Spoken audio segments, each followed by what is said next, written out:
दोस्तों ये वीडियो है सिडक्शन के लॉ नंबर 12 पोएटिसाइज और प्रेजेंस का सेकंड पार्ट। आज की इस वीडियो में जो मेनली हम टॉपिक्स कवर करने वाले हैं वो है की ऑफ सिडक्शन, कि आप रियलिटी में इस लॉ नंबर 12 को कैसे यूज़ करोगे। और सेकंड हम कुछ हिस्ट्री के बेहतरीन एग्जाम्पल से, जो कि बुक से एग्जाम्पल मैंने लिए, काफ़ी ज़्यादा मज़ेदार एग्जाम्पल से ये समझेंगे कि आप अपनी एक पोएटिक प्रेजेंस को कैसे क्रिएट करोगे और क्यों आपका जो पार्टनर होता है, विक्टिम होता है, टारगेट होता है, वो आपको आइडियलाइज करना शुरू कर देता है और क्यों आप एक नॉर्मल इंसान के साथ नहीं जुड़ना चाहते। इन सारी चीज़ों को हम एग्जाम्पल की मदद से, काफ़ी ज़्यादा सिंपल से एग्जाम्पल दूंगा, काफ़ी ज़्यादा बेहतरीन वे में समझेंगे। तो बस एक काम करना, वीडियो को पूरे फोकस के साथ देखना। बीच में अगर आप थोड़ा सा भी डिस्ट्रैक्ट होते हो ना तो काफ़ी चीज़ों को मिस कर जाओगे। तो हेडफोन वगैरह लगा लो और वीडियो को पूरा जरूर देखना। तो चलिए फिर वीडियो की शुरुआत करते हैं। तो सबसे पहले हमको ये समझना होगा कि हम अपने आप को या फिर किसी पार्टनर को, किसी इंसान को आइडियलाइज करते ही क्यों हैं, उसकी एक पोएटिक प्रेजेंस को क्रिएट करते ही क्यों हैं। इसके पीछे का रीज़न ये होता है, हम सभी के दिमाग में अपनी एक सेल्फ इमेज होती है। जितना हम रियलिटी में होते हैं ना, उससे खुद को बेटर ही समझते हैं। मतलब जो ट्रूथ होता है ना, सच्चाई, कि हम कितने ज़्यादा ईमानदार हैं, कितने हॉनेस्ट हैं, कितने सेल्फलेस हैं, कितने काइंडली हैं, इंटेलिजेंस हैं, गुड लुकिंग हैं, खुद को उससे ज़्यादा ही आंकते हैं। ये हमारी प्रवृत्ति होती है, ह्यूमंस की प्रवृत्ति होती है।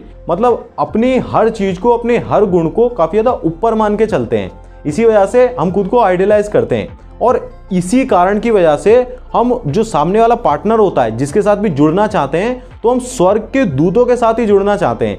यानी कि समझ लो कि एक ऐसे इंसान के साथ जुड़ना चाहते हैं जो कि काफ़ी ज़्यादा प्रतिष्ठित हो, काफ़ी ज़्यादा समृद्ध हो, जिसकी समाज में काफ़ी ज़्यादा वैल्यू हो, हर कोई रिस्पेक्ट करता हो और मतलब जिसको काफ़ी ज़्यादा वैल्यू मिलती हो। ऐसे इंसान के साथ जुड़ना चाहते हैं, वरना किसी सामान्य इंसान के साथ जुड़ने में हमें कोई लाभ नज़र नहीं आता है। अब ये जो खुद को आइडियलाइज करने की हमारी प्रवृत्ति है ना, हमारी ज़रूरत है, ये हमारी रोमांटिक उलझनों तक फैली हुई होती है।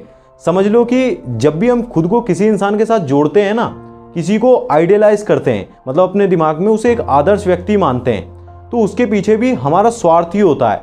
मतलब ऐसा समझ लो कि उसको आइडियल बनाकर हम उसमें अपना रिफ्लेक्शन देखते हैं कि ये इंसान बहुत ही ज़्यादा आइडियल पर्सन है, काफ़ी ऊंचे दर्जे का पर्सन है, काफ़ी ज़्यादा ईमानदार है, काफ़ी ज़्यादा लॉयल है, तो मैं इसके साथ जुड़ा हुआ हूँ, तो मैं भी एक लॉयल और हॉनेस्ट इंसान हुआ ना।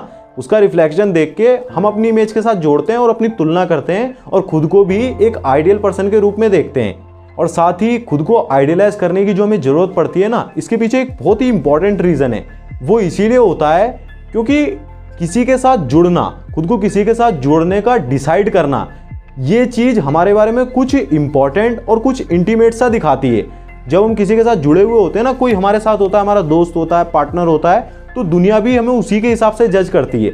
हम कभी भी खुद को एक ऐसे इंसान के रूप में देखना नहीं चाहते हैं या फिर दिखने का विरोध करते हैं जो कि काफ़ी ज़्यादा नॉर्मल सा हो, काफ़ी ज़्यादा ऑर्डिनरी सा हो, मतलब सस्ता सा हो, घटिया सा हो। हम कभी भी ऐसा इंसान नहीं दिखना चाहते हैं, बिकॉज जब हम ऑर्डिनरी होते हैं ना, तो ये हमारी इमेज को काफ़ी ज़्यादा बुरा करके दर्शाता है कि हम कौन हैं। इस चीज़ को काफ़ी ज़्यादा बुरा बना देता है, भद्दा बना देता है। और साथ ही हम ना ही किसी ऐसे इंसान के साथ जुड़ना चाहते हैं जो कि हमारी तरह बहुत ही ज़्यादा सामान्य सा हो, ऑर्डिनरी सा हो। और अगर आपके अंदर भी कुछ लिमिटेशंस है ना, कुछ नॉर्मल सा है, कुछ ऑर्डिनरी सा है, तो उसे आपको कभी भी प्रकट नहीं होने देना है। इसकी बजाय आपका जो लव्ड वंस है ना, टारगेट है, उसकी दिमाग में पूरी तरीके से अपने प्रति अपनी एक आइडियल इमेज को पूरी तरीके से बैठा देना है, प्रतिष्ठित कर देना है, जिससे कि वो इमेजिनेशंस में या फिर कह सकते हैं कि ड्रीम्स में आपको एक आइडियल पार्टनर के रूप में देखने लगे। उसको पूरी तरीके से भर देना है। ऐसा नहीं होना चाहिए कि आप उससे एक मीटिंग में मिले और आपने सब कुछ ही बक डाला, सब कुछ ही समझा डाला, तो वहाँ पर कुछ आइडियलाइज करने के लिए बचता ही नहीं है। इसके बारे में हम आगे समझते हैं। देखिए, जब भी आप अपने बारे में कुछ ऐसा शेयर करते हैं ना, जिससे कि आपका जो पार्टनर है, आपका टारगेट है, वो आपको आइडियलाइज करना शुरू कर दे, अपने दिमाग में आपको एक आदर्श व्यक्ति के रूप में देखने लगे, एक मूर्त के रूप में प्रतिष्ठित कर सके, because people really like to create their own fantasies. वो अपनी दुनिया में जीना बहुत ही ज़्यादा पसंद करते हैं।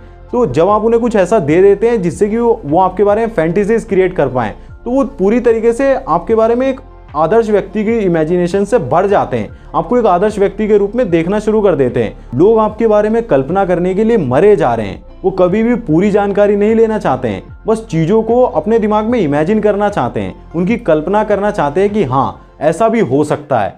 इसी चीज़ के लिए वो मरे जा रहे हैं, आइडियलाइज करने के लिए वो मरे जा रहे हैं। लेकिन आप अपने बारे में पूरी जानकारी देकर, अपने बारे में सब कुछ ही बताकर, अपने आप को एक नॉर्मल या फिर ऑर्डिनरी इंसान सा शो करके कभी भी इस बेहतरीन अपॉर्चुनिटी को बिल्कुल भी ना गंवाएं, क्योंकि ये मौका चला जाता है ना जब आप खुद को बिल्कुल उसी रूप में शो कर देते हैं जैसे आप एक्चुअल में हैं, खुद का रियल जो वर्जन है उसे शो कर देते हैं। तो वो सामने वाला जो पर्सन होता है कभी भी आपको आइडियलाइज नहीं करता है, वो कभी भी आपको एक आइडियल पर्सन के रूप में, एक मूर्त के रूप में जिसकी वो पूजा कर सके उसके रूप में नहीं देखता है, और वहाँ पर सिडक्शन बिल्कुल भी काम नहीं करता है। अब मैं ये भी बिल्कुल नहीं कह रहा हूँ कि अपने आप को बिल्कुल ही एक एंजल के रूप में, एक फरिश्ते के रूप में, या फिर कह लो बहुत ही ज़्यादा जेंटल सा, हॉनेस्ट सा शो कर दो।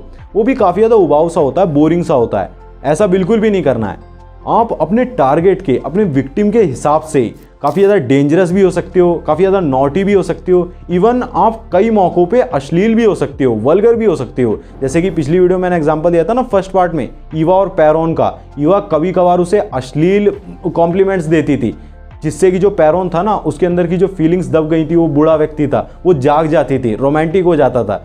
तो ऐसे आप उसके टेस्ट के मुताबिक अपने नेचर को ढाल सकते हो। लेकिन एक चीज़ का खास करके ध्यान रखना, आपको कभी भी ऑर्डिनरी और लिमिटेड, इसके बारे में कोई सोचने की संभावना ना हो, इमेजिन करने की कोई संभावना ना हो, ऐसा व्यक्ति बिल्कुल भी नहीं बनना है। क्योंकि जो पोएटिक प्रेजेंस होती है ना किसी इंसान की, उसके बारे में तो हम बहुत कुछ इमेजिन कर सकते हैं। पोएट्री में तो रियलिटी से हटके बहुत कुछ इमेजिन किया जा सकता है। जो कवि लिखता है ना वो अपनी रचनाओं में कुछ भी लिख सकता है, हवा में बातें लिख सकता है, जिसका रियलिटी से दूर दूर तक वो संभावना नहीं होती, कल्पना करता है। बट अगर आप रियल वर्जन दिखा दोगे, रियलिटी दिखा दोगे, तो वहाँ पर सामने वाले के लिए आपको ड्रीम में लाना, आपको एक आपकी प्रेजेंस को पोएटिसाइज करना, आपको आइडियलाइज करना बहुत ज़्यादा मुश्किल हो जाएगा। तो अपने बारे में जितना हो सके संभावनाओं को बढ़ाने की कोशिश करो। जितना आपके बारे में सामने वाला सोचने के लिए खुला होगा ना, उसके दिमाग में जितने ज़्यादा विचार आएंगे, जितना ज़्यादा डाउट पैदा होगा, उतना ही गहरा आप उसे सिड्यूस कर पाओगे, उतना ही डीप सिडक्शन काम करेगा। देखिए, जब भी हम किसी इंसान से पहली बार मिलते हैं ना, तो तुरंत से ही अपने मन में उसकी एक इमेज बनाते हैं कि वो इंसान कैसा है, वो कौन है, या फिर उस समय कैसा लाभ हो सकता है। और जब हम अकेले होते हैं ना, तो उसी के बारे में सोचते हैं, उसे और भी ज़्यादा आइडियलाइज करते हैं, क्योंकि हम स्वर्ग के दूतों से जुड़ना चाहते हैं, याद रखना। ठीक है, इसी वजह से एक स्टैंडल करके एक फिलोसोफर थे, जिन्होंने अपने इस फिनोमिनन को क्रिस्टलाइजेशन का नाम दिया है। अपने जो बुक है ना उसमें ऑन लव, उसमें क्रिस्टलाइजेशन का नाम दिया है। तो वो बताते हैं कि ऑस्ट्रिया के सेल्सबर्ग में विंटर में लोग पता क्या करते हैं, एक जो पत्ती रहित जो ढाल होती है ना, जिसे कहते हैं शाखा होती है पेड़ की, जिसमें बिल्कुल पत्तियां नहीं होती हैं, उसे नमक की गहरी खदान में पूरी तरीके से गहराई में फेंक देते थे। और जब वो कुछ महीनों बाद उसे उससे बाहर निकालते थे ना उस शाखा को, तो वो एक शानदार क्रिस्टल से पूरी तरीके से घिरी हुई होती थी, पूरी तरीके से उसमें रम जाती थी। और ऐसा ही बिल्कुल एक लव्ड वंस के साथ कह लो, या फिर कह लो एक प्रियजन के साथ होता है, जिसे आप अपना टारगेट बना रहे हो, जो आपका प्रियतन है। अब स्टैंडल के अकॉर्डिंग दो क्रिस्टलाइजेशन होते हैं। पहला तब होता है जब आप पहली बार किसी इंसान से मिलते हो, लेकिन जो दूसरा होता है ना, वो इससे भी काफ़ी ज़्यादा इंपॉर्टेंट होता है, वो बाद में होता है। जब बाद में आपके मन में थोड़ा सा डाउट पैदा होता है कि कहीं मैं इस इंसान को पसंद करने लगा हूं, चाहने लगा हूं, या फिर कह सकते हैं कि आप उसके प्यार में पड़ जाते हो। बट आप इससे बिल्कुल भी श्योर नहीं होते हो, आपको ये समझ नहीं आता है कि वो इंसान भी मुझे पसंद करता भी है या फिर नहीं है, क्या पता वो मुझे पसंद ना करता हो। तो ये जो डाउट होता है ना, ये बहुत ही ज़्यादा इंपॉर्टेंट होता है, और ये जो आपकी इमेजिनेशन होती है ना, उसे बिल्कुल ही डबल कर देता है। आप दिन रात सिर्फ उसी के ख्वाब देखने लग जाते हो, उसी के बारे में सपने देखने लग जाते हो, पूरी तरीके से आपकी मेमोरीज उसी से भर जाती हैं उस कुछ वक्त के लिए। और ये आपकी जो पोएटिसाइजिंग होती है ना, जो आप उसकी काव्यात्मक छवि अपने दिमाग में बना रहे हो, उसे आइडियलाइज कर रहे हो, उसको भी बहुत ही ज़्यादा डीप कर देता है, गहरा कर देता है। अब 17वीं सेंचुरी में एक बहुत ही ज़्यादा ग्रेट सीड्यूसर हुआ, जिसका सिडक्टिव टाइप था, सीड्यूसर टाइप था रेक। जैसे कि सायरन होता है ना, वैसे ही रेक उसका सीड्यूसर टाइप था, जिसका नाम था ड्यूक डे लाउजेन। और उसने हिस्ट्री के सबसे ज़्यादा शानदार जो सिडक्शंस हुए हैं ना, सक्सेसफुल सिडक्शंस हुए हैं, उसमें से एक को अंजाम दिया जब उसने लुई 14 की बहन, चचेरी बहन, कज़न कह सकते हो आप, उसको सीड्यूस किया, जिसका नाम था ग्रैंडो मेड माउजले, जो कि फ्रांस की उस समय की सबसे ज़्यादा वेल्दिएस्ट और पावरफुल वुमेन थी। अब उसने क्या करा, दरबार में कुछ छोटी छोटी टिप्पणी करके बीच बीच में, जैसे करते हैं ना, क्वेश्चन कुछ पूछ लिया, कुछ जवाब दे दिया दरबार में, तो उसकी इमेजिनेशन को गुदगुदाया और अपने बारे में सोचने पर मजबूर कर दिया, या फिर कह सकते हैं इमेजिन करने पर मजबूर कर दिया। तो जो ग्रैंडो थी ना, वो उसकी हिम्मत से, या फिर उसकी इंटेलिजेंस से कह लो, या फिर उसके संघर्ष को देखकर उसको पहली झलक मिली और अकेले में उसके मन में एक डाउट भी पैदा हुआ कि ये कैसा इंसान है, उसकी इमेजिनेशन को गुदगुदाया। तो अकेले में उसने उसके बारे में बहुत ज़्यादा सोचना शुरू कर दिया, बट वो समझ नहीं पाती थी, बस वो उसे पोइटिलाइजिंग ही करती रहती थी, मतलब अपने दिमाग में आइडियलाइज करती रहती थी। फिर उसके बारे में और भी ज़्यादा जानकारी लेने के लिए वो दरबार में कभी कभी उससे टकराने लगी, उससे मिलने लगी और वो छोटी मोटी बातें करने लगी, कुछ स्मॉल टॉक्स होने लगी, कॉन्वर्सेशन होने लगी। बट कॉन्वर्सेशन के बाद उसके मन में कुछ संदेह रह जाता था, कुछ डाउट रह जाता था कि अभी भी मैं इसको जान नहीं पाई हूँ, इसका जो रियल नेचर है वो मुझे अभी भी समझ नहीं आ रहा है। तो बाद में उसके बारे में सोचती थी, डाउट रह गया, बट धीरे धीरे उसे ऐसा लगने लगा, वो सोचने लगी कि कहीं ये मुझसे प्यार तो नहीं करता है, क्या ये वाकई में मुझ में दिलचस्पी रखता भी है या फिर नहीं है। और फिर इसी डाउट को दूर करने के लिए वो उससे ज़्यादा से ज़्यादा मिलना चाहती थी, उसे ज़्यादा से ज़्यादा देखना चाहती थी। आप समझ सकते हो ना, किसी को अगर हम जानना चाहते हैं उससे ज़्यादातर मिलना चाहते हैं। और फिर इसी वजह से उसने उसे अपने दिमाग में आइडियलाइज करना शुरू कर दिया। उसे कुछ पता तो चला नहीं उसके बारे में, तो ये सोचने लगी कि ये इतना ज़्यादा ईमानदार होगा, ऐसा होगा, संघर्ष वाला होगा। अपने दिमाग में उसे एक मूर्त के रूप में स्थापित कर दिया, और जो कि वो चाहता भी था। वो सीड्यूसर था, रेक था, वो यही चाहता था। वो एक अड़िग बादशाह था, मतलब जो होते हैं ना लोग कि मैं तो इसको ही पटाऊंगा, इसको ही अपने साथ रखूंगा, तो वैसा था। उसने उसे सीड्यूस करा और एक बहुत ही ज़्यादा बेहतरीन सिडक्शन को अंजाम दिया।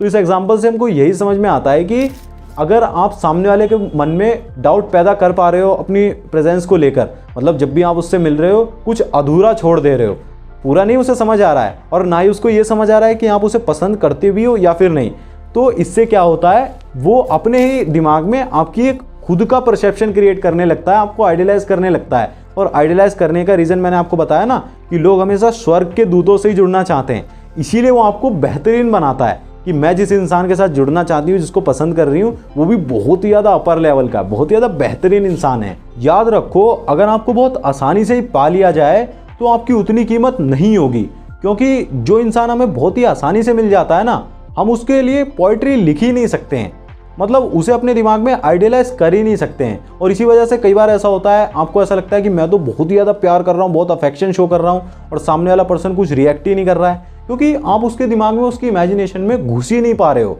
आपने कुछ उसे ऐसा दिया ही नहीं है अपने बारे में कि वो आपको काफ़ी ज़्यादा स्पेशल या फिर लॉफ्टी कह लो, अनअटेनेबल सा समझ सके, उसे ऐसा लग सके कि वाकई में इसे मैं एक मूर्त की तरह देख सकता हूँ। ऐसा आपने उसे कुछ दिया ही नहीं है। मैं फिर कह दे रहा हूँ, फर्स्ट पार्ट में भी कहा था, दोबारा से कह दे रहा हूँ, आपके अंदर कुछ ना कुछ जरूर से ही होना चाहिए। या तो आप ग्रेट होने चाहिए, ऑनेस्ट होने चाहिए, बहुत ज़्यादा लॉयल, कोई ना कोई ऐसी खूबी, बुरी भी हो सकती है, इविल भी हो सकती है, बुराई भी, आप डेंजरस भी हो सकते हो, कुछ ना कुछ खूबी जरूर से होनी चाहिए। वही वाला हो गया ना बात कि आप मुझे या तो पसंद करोगे या फिर नफरत करोगे, लेकिन आप मुझे इग्नोर बिल्कुल भी नहीं कर सकते। या तो प्यार करोगे या नफरत करोगे, ऐसा आपको बनना पड़ेगा। आपको उसे दिखाना पड़ेगा, महसूस कराना पड़ेगा कि आपकी जो प्रेजेंस है ना, आपकी जो इमेज है, उसे हल्के में नहीं लिया जा सकता है। आपके अंदर कुछ ना कुछ बात जरूर है, अच्छी बात है, बुरी बात है, वो तो बात की बात है, लेकिन कुछ ना कुछ जरूर है। आप एक नॉर्मल और ऑर्डिनरी इंसान बिल्कुल भी नहीं होने चाहिए। और ये करने से आपकी इमेज सामने वाले के दिमाग में, टारगेट के मन में क्रिस्टलाइज होती है, मतलब एक लेयर से ढक जाती है, जो कि काफ़ी ज़्यादा आपको आइडियलाइज करने से ही बनती है। एक और हिस्ट्री का एग्जाम्पल देता हूँ, जैसे कि क्लियोपैत्रा जो थी ना, वो ये जानती थी कि वो बाकी महिलाओं की तरह ही है, मतलब बाकी महिलाओं की तरह समान नहीं है, इतनी ज़्यादा भिन्न नहीं है, और जो उसका फेस भी है ना, वो भी पार्टिकुलरली इतना ज़्यादा ब्यूटीफुल नहीं है। बट वो एक बात और भी जानती थी कि जो मेंस होते हैं ना, उनके अंदर वुमेन्स को ओवर वैल्यू करने की टेंडेंसी होती है, यानी कि प्रवृत्ति होती है। वो हमेशा वुमेन्स को ज़्यादा इंपॉर्टेंस देना चाहते हैं। बस इतना ही होता है, वुमेन्स का काम इतना ही होता है कि वो मेंस को कोई ऐसा हिंट दें या फिर कुछ ऐसा दें जैसे कि मैं बाकियों से अलग हूँ, ताकि वो आपको किसी ग्रैंड या फिर पोएटिक चीज़ से जोड़ सकें। उसने सीजर को और मार्क एंटोनियो को और भी ऐसे काफ़ी सारे राजाओं को इसी तरीके से इजिप्ट के सबसे ज़्यादा ग्रेट क्वींस और सबसे ज़्यादा ग्रेट किंग्स के साथ अपने रिलेशन बताकर इसी तरीके से सीड्यूस करा था। उसने अपने आप को एफ्रोडाइट का वंशज बताया था और यही इमेजिन कराया था कि वो वहाँ की सबसे ऊंची जो जाति होती है ना, उसी की वंशज है।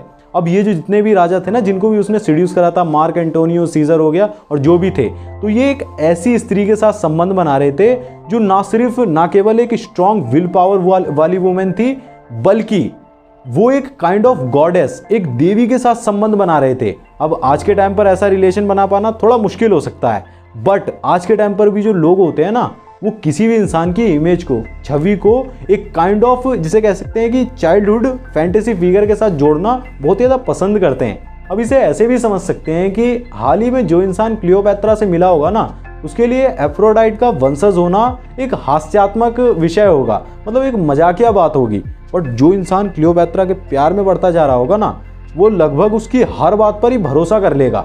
यहाँ पर चाल यही थी कि आप अपनी इमेज को एक मैथिक या फिर कह सकते हैं कि पौराणिक चीज़ के साथ जोड़ें, मतलब जो कि आपके कपड़ों के मीडियम से, क्लॉथ्स के मीडियम से, या फिर आप क्या कहते हैं या फिर आप कहाँ जाना चाहते हैं, उस सब से प्रकट होना चाहिए। जैसे कि जो क्लियोपैत्रा थी ना, उसने एक इजिप्ट की रानी की तरह कपड़े हुए पहने हुए थे, आप इमेज में भी देख सकते हैं। जैसे कि इस 12th लॉ के फर्स्ट पार्ट में मैंने आपको ईवा और पैरॉन का एग्जाम्पल दिया था ना, कि किस तरीके से ईवा ने पैरॉन को पूरी तरीके से अपनी अटेंशन का गुलाम बना दिया था, अपनी अटेंशन से घेर लिया था। और जब पैरॉन पूरी तरीके से अकेला हो गया ना, जेल चला गया, तो वो ईवा के बारे में ही सोचता रहा, दिन रात उसकी कल्पनाएं करता रहा और उसे अपने दिमाग में आइडियलाइज करता रहा, और फिर उसने एक मूर्त के रूप में उसे प्रतिष्ठित कर दिया। लेकिन ये सारा ईवा का ही गेम था। ऐसे ही आपको भी अपने टारगेट को आपके बारे में सोचने के लिए मजबूर करने के लिए आपको हर संभव प्रयास जरूर से ही करना चाहिए। जैसे कि लेटर्स हो सकते हैं, मेमोरीज हो सकती हैं, कुछ मोमेंट्स हो सकते हैं, कॉन्वर्सेशन हो सकती हैं, कुछ स्मॉल मीटिंग्स हो सकती हैं, या फिर कुछ अनएक्सपेक्टेड मीटिंग्स भी हो सकती हैं, अचानक से आप कहीं दिख गए। ये सारी चीज़ें उसे आपकी याद जरूर से दिलानी चाहिए। सो फाइनली इन दोनों ही वीडियोज़ का लॉ नंबर 12 का कंक्लूजन यही निकल कर आता है कि अगर आपका पार्टनर आपको सच में ही पॉएटिक मानता है ना, तो आपको उन्हें पॉएटिक महसूस कराना, उन्हें पॉएटिक महसूस कराने से उन्हें बहुत कुछ हासिल होगा और उन्हें एक रानी की तरह ट्रीट करना होगा, मतलब जिससे कि आपका उनके ऊपर बहुत ही गहरा प्रभाव होगा।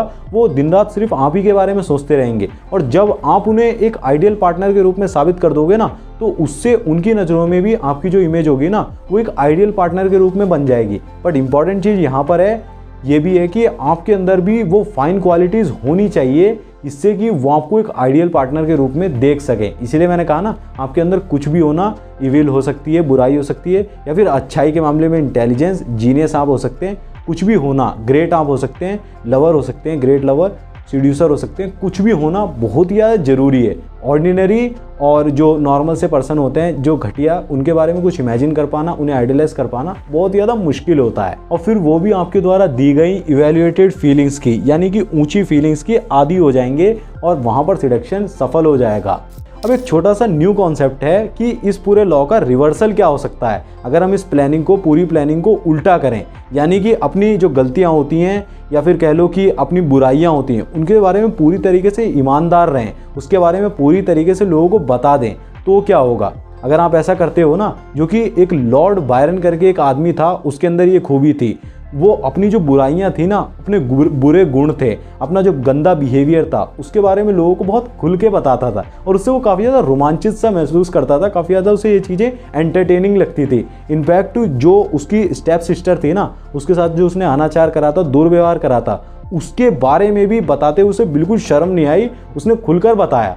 तो ये जो ये गुण होता है ना, ये भी काफ़ी ज़्यादा डेंजरस सा, जैसे कहते हैं ना, अपने बारे में सब कुछ ही बता दिया कि मैं तो दिन में 4-4 सिगरेट पीता हूँ और मैं इतने ज़्यादा गालियाँ देता हूँ, ये भी सामने वाले पर बहुत ही ज़्यादा गहरा इंपैक्ट डालता है। ये भी काफ़ी ज़्यादा अतरंगा सा गुण है। फिर ऐसे में टारगेट क्या करेगा, वो जो आपकी बुराइयाँ हैं ना, या फिर जो आपने ईमानदारी दिखाई है अपनी बुराइयों को बताकर, अपने बुरे गुण को उसे बताकर, वीकनेसेस को बताकर, उसी को ही पॉजिटिव रूप दे देगा, और उसी के बेस पर ही आपको आइडियलाइज करना शुरू कर देगा, और आपके बारे में इमेजिनेशन करने लगेगा। और एक्चुअल में जितना होगा ना कि आप दिन में 4 सिगरेट पी रहे हैं, या फिर कुछ भी आपने गलत बताया है कि मैंने ऐसे ऐसे कर रखा है पास्ट में, उससे वो काफ़ी ज़्यादा इमेजिन करने लगेगा, ज़्यादा आपको आइडियलाइज करने लगेगा। रियलिटी में मेरे साथ ऐसा हो रखा है। रियलिटी में जब मैं रिलेशनशिप में गया या फिर किसी से बात करी, तो उन्होंने मेरे को काफ़ी ज़्यादा ऐसा बता दिया कि मैं तो ऐसी लड़की हूँ, या फिर सिगरेट पीती हूँ, या फिर मैं बहुत गलत हूँ, मैं बंक पे जाती हूँ, मेरा ये है वो है चक्कर है।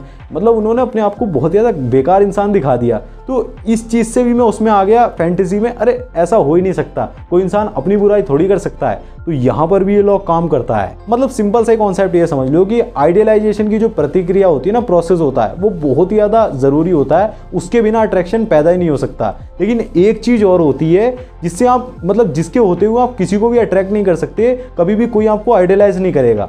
कॉमननेस यानी कि समानता ही एक ऐसी चीज़ है जो अगर आपके अंदर है ना, आप ऑर्डिनरी से दिखते हैं, ऑर्डिनरी से इंसान बनकर घूमते हैं, तो कभी भी आपसे कोई अट्रैक्ट नहीं होगा, वहाँ पर अट्रैक्शन पैदा नहीं होगा। अट्रैक्शन पैदा करने के लिए, किसी को अपने प्रति अट्रैक्टेड फील कराने के लिए आपको कल्पना वाला या फिर कह सकते हैं इमेजिनेशन वाला या फिर काव्यात्मकता, पोएट्राइजेशन का सहारा जरूर से लेना पड़ेगा।